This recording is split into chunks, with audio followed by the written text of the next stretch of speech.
Hi, my name is Meredith, and I'm a student studying psychology from Canada. My question is very simple. How can you say that men and women, that there's no sexism when the very setup of this conference is sexist? For example, the men are seated in front of the women. Can you repeat the question a bit slowly, sister? Yes. Why is it that the men are seated in front of the women? The very structure of this conference is sexist. Why is that? MashaAllah, sister asked a very good question. That why aren't the women seated in front?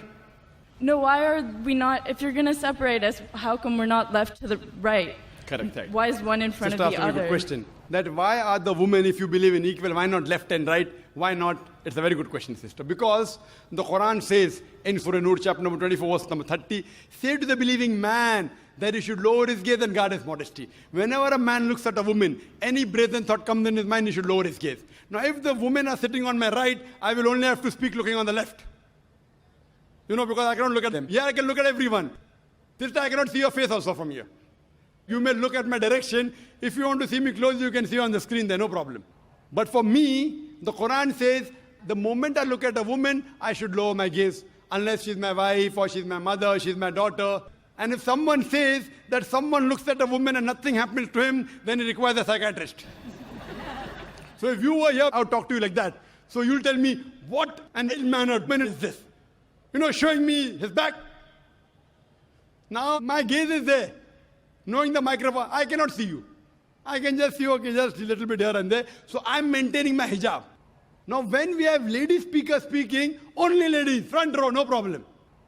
So what happens? Because it's a gent speaking, there are occasions, some occasions, then we have to keep a partition, and we can do that. And we have done that. But there's such a vast gathering, so many cameras, it will obstruct.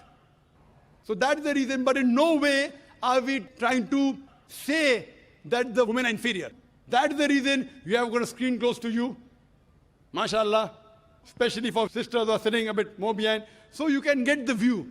But in front, it will be difficult for me to speak, for me to maintain my hijab, for me to look, because in public speaking, we are taught we have to look at the audience. If the audience is a woman in front of me, I remember once I'd gone to the Gulf country, and I was called for a talk, and a ladies' organization.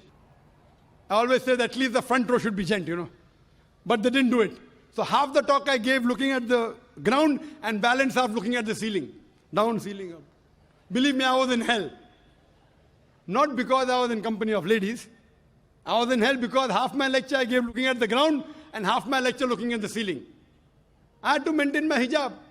Here I can talk to the person, I can look at him, I can stare at him. If he's sleeping, I stare at him, he stops sleeping, The public speaking. But with the ladies, therefore, it is for maintaining the hijab. So that's the reason, sister, it is not at all in any way trying to belittle them. And the reason we have given you one microphone instead of two, because we feel that the proportion is approximately 1/3, 2/3. That's the reason. But the moment last time when there were more ladies, we gave equal proportion. Hope that answers the question, sister. Thank you.